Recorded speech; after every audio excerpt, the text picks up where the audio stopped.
Wow, what is going on with this market? We begin seeing the sell-off day after day. Is this the beginning of the end, or are we going to see a bounce anytime soon?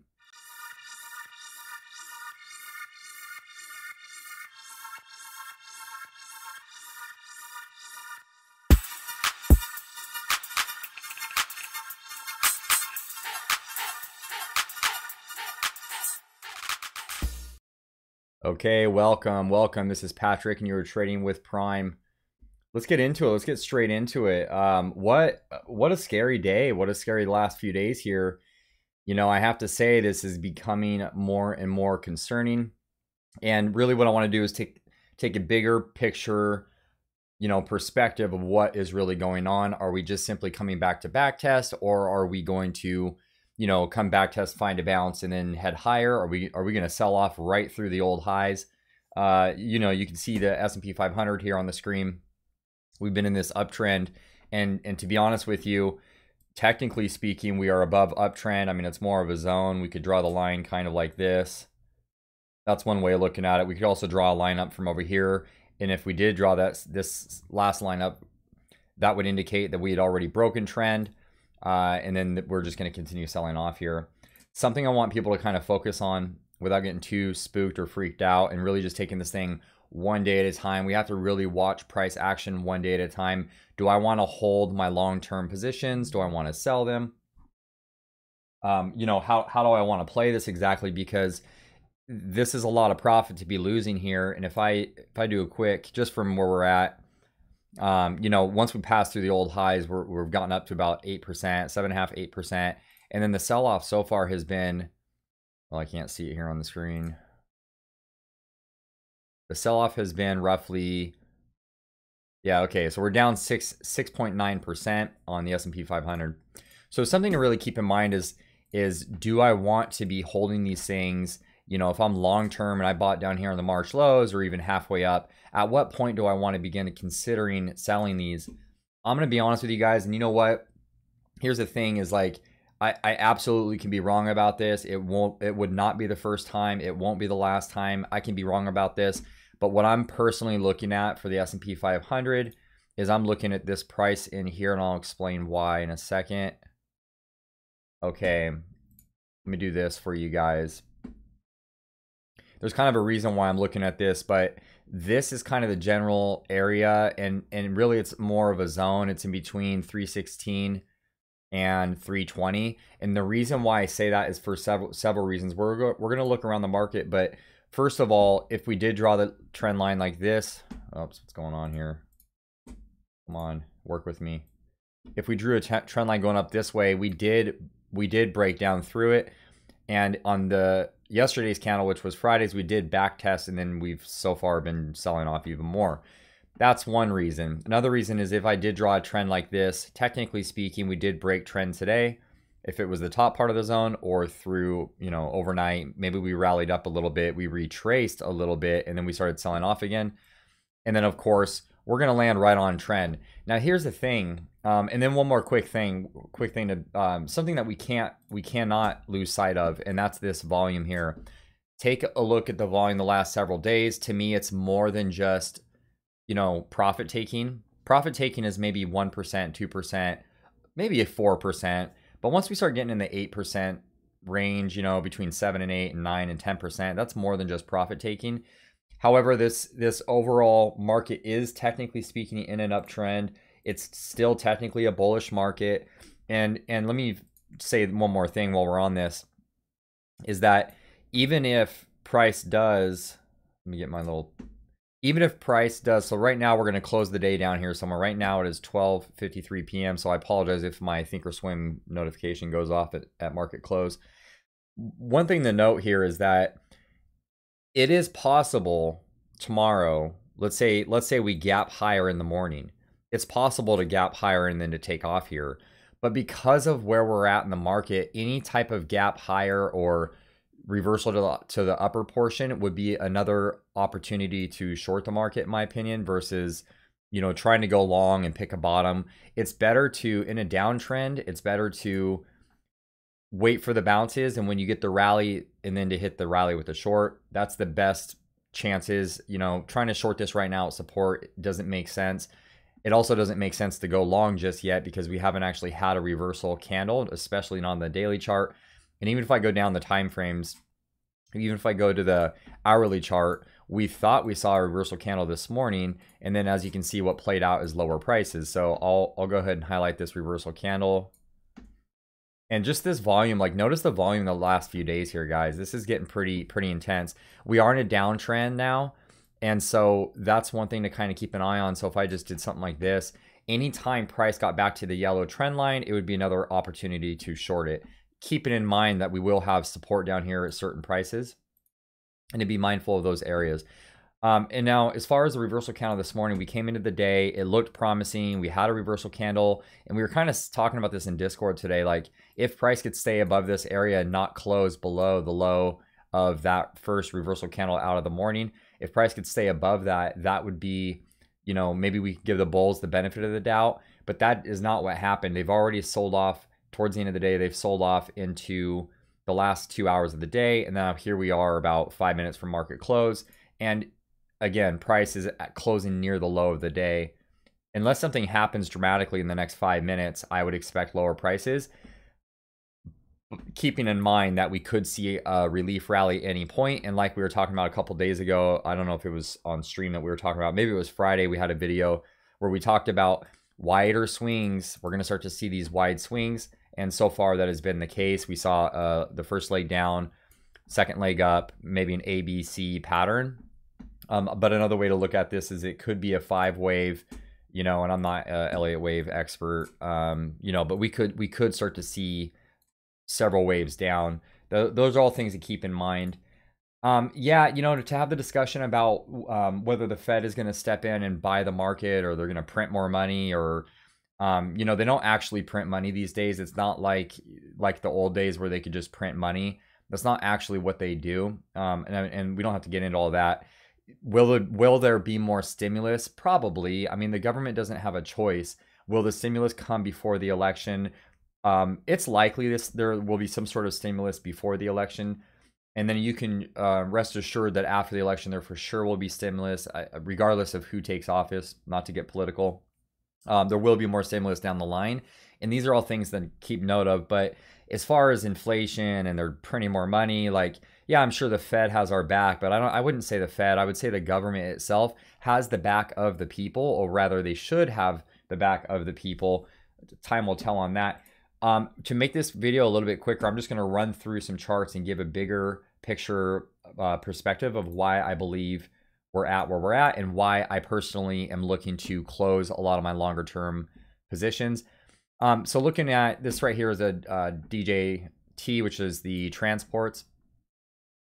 And so, you know, looking at the transports, we do have this uptrend. We still have not technically broken that uptrend. So that's something that's kind of cool, that you know, we do see a market that hasn't broken the uptrend. And in history, or throughout the last several years, the transports have really lagged the overall market compared to SPY and QQQ, as well as IWM has also lagged the overall market. So we are we are in an uptrend here. We're above the you know, the trend line here. If I zoom into this a little bit, that's of course the hourly. Let me go to the daily chart. Same thing. So on the daily chart, you know, we are above this uptrend. Let me get rid of this. Let me zoom in here for you guys.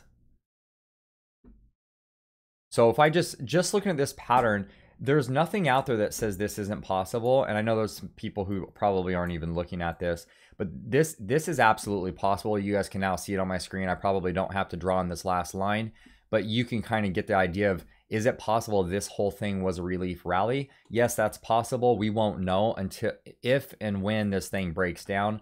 But right now, again, this chart is still looking bearish. Not in the context of this overall uptrend, because that would be, of course, bullish from the March lows, but bearish in terms of if we counted in the last several years. So just looking at the last couple of days, we do have a reversal candle back here on 9.3, and then Friday we had a doji candle, almost looked like they were going to take off. And then today I expected prices to move higher. They didn't. Now it is possible we could give them the benefit of the doubt. They are above all three moving averages. So it isn't an uptrend, and in uptrends, we like to buy off support. So technically this is support, but we will see. Let's go to IBB, which is biotechnology. You know, same thing. We've already rolled over here, and maybe possibly because this entire rally was fueled on the hopes of a vaccine, and it was a lot of companies going for the vaccine. So I'm not sure how many companies are left as far as, you know, maybe some of them are going to have an opportunity to present this vaccine to the world. Maybe some aren't. And I'm just trying to get you guys to think outside of the box as far as, like, my viewpoint might not be right, but it's just, maybe it's a different viewpoint than what we're already seeing. And so what I said on stream on Sunday was this, not specifically the biotech sector, but I was saying anything. If you see a reversal candle, so let's say Friday's candle was reversal. Let me zoom in on this again. Friday's candle was the reversal candle. You know, yes, it was a red candle, but it was technically a reversal candle as far as price was all the way down here to test this moving average, which is the 200 period moving average. And then it rallied away from there. That's bullish, right? We don't want to see price the following day come all the way back down here to test the lows again. If it's quote unquote testing the lows the next day, it, you know, and it stays down in that area, then that's probably not a test. That's probably a weakness. And if there's weakness, you could expect lower prices. Now, I don't mean that necessarily to paint the picture of there's going to be lower prices. I just mean, like, you know, it's more probable now that we're already down here again, unless something significant happens right now or going into the closing bell or even tomorrow. You know, maybe overnight we get some sort of good news in the marketplace that'll pull this one up. But if it doesn't happen, I wouldn't, you know, hold weight in that. Let's go to IWM. So IWM, this one is also a little bit interesting. I see if we had a trend line here, which it broke down, and then we've kind of back tested it and then traded sideways and then pulled back. I kind of just added that one in there. Originally, we were looking at, you know, we had a high here, a little bit of a lower high, but we also had prices moving up to create this kind of, you know, triangle pattern. Well, it broke out of that, and now we're coming back down into the bottom of the triangle pattern. You know, we'll see. I mean, today was a pretty bearish day. It was a bearish close. I don't consider this, you know, bullish. To me, the chart is still rolling over. There could be support if I drew a trend line in here, you know, somewhere in here. But, you know, I don't know. I think for me to be a buyer, I'd want to see higher highs and higher lows. And until that happens, I'm again lightening my long-term exposure. And another thing to do that is possibly VIX. You know, you could use the VIX or a volatility index. Let's go to the XLF. And so XLF, same kind of scenario where we did already break down, but if I pulled this down to here, maybe we could draw it here. And if I did, that would also be a breakdown, closing well below the trend line. You know, where is the trend at? You know, is it there? Like, I don't know where to draw the trend line really, but the thing is that today was a bearish day. So yes, there's support somewhere in this price area of 24.15. In fact, this number has been on the chart for a while. I would consider this ultimate line in the sand for the financials is $24.15. We could bounce off of that. And again, you might see relief rallies along the way. But what this market looks like to me, not to sound like, you know, we're going to fall into the black hole of abyss, but to me, the overall market looks bearish, and that's just what it looks like, you know. SMH, same thing. We broke down below the second moving average, which is the 50-day. We broke down. You know, I mean, it could go either way, but I would say for the XLF, maybe, or I'm sorry, for the SMH, maybe 153.39. So that goes for your AMDs, your NVIDIAs, your Intels. I would expect lower prices, but again, it doesn't have to happen all in one day. Like maybe we get this relief rally tomorrow. And if we do, I would personally be looking at shorting that if we can take out the lows again. What else do we have left? QQQ. Hey, you know what? And if we already went over this, we'll do it again. I don't remember. Let's see here. QQQ. I think this is the last one. So this one, I you know, I know a lot of people are trading this. We had several trend lines. There was one on the screen, which I deleted, but I think it went something like this. It was in a channel. It was something like this. It was in a channel. We broke out, put in a hanging man doji, which is a reversal signal. And of course, we were at resistance, which probably set up a really good short opportunity at the time. And so far, we've been trading down. Now, something you guys can, I don't mean you guys, something that I cannot overlook, and this is why I think we're confirming the rollover. I don't want to beat a dead horse, but look at this volume. Do you see something similar with the volume? You know, do we see some similarities between the crash over here? And not saying there's going to be a crash, but we see a similarity over there and a similarity over here. Something else I want you guys to look at since we're on this, because we just noticed this. Look where we're at inside the box as far as we have now for the first time not only tagged, but we're resting on the 50 period moving average. Now follow my cursor over here to the left side of the screen. The last time we touched the 50 period moving average, not counting this right here, right? This is where price went right through it. The last time we went down to back test the 50 period moving average was right here. Do you see any similarities? Let me do this, right? And I'm not here to say that it's going to start falling and we're going to trade to the downside and we're going to take out the March lows. It's not what I'm saying. What I am saying is we got to be really cautious at this point in the market. It's likely we will get a relief rally, but at this point, I can put a check mark. You know, if I was to do a bunch of check marks as far as like, you know, here's the column and these are my bulls and these are my bears. And I could go down the check mark and say, you know, for the bears, I have 5 check marks. And for the bulls, I have 1 or 2 check marks, right? I'm waiting for more evidence of higher prices. And I'm gonna throw a number out here. And I really shouldn't do this. I don't want somebody to hold me to this at all, you know, but this is what I'm looking at personally to be a buyer. 241. Now the thing is that 241 price is still another 10% away, which would put us in a bear market. Technically speaking, that would be another bear market for the Qs.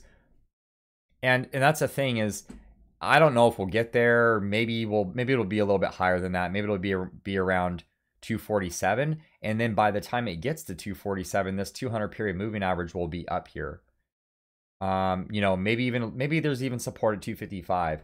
And again, it doesn't have to happen in one day. Tomorrow we could rally, and I you know, for me personally, if I see a rally, that's a good place to exit some long positions as far as your longer term positions that you've been holding since the March lows. If it does rally, that's a good place to exit, take some profit on you know, things that you've bought in the past.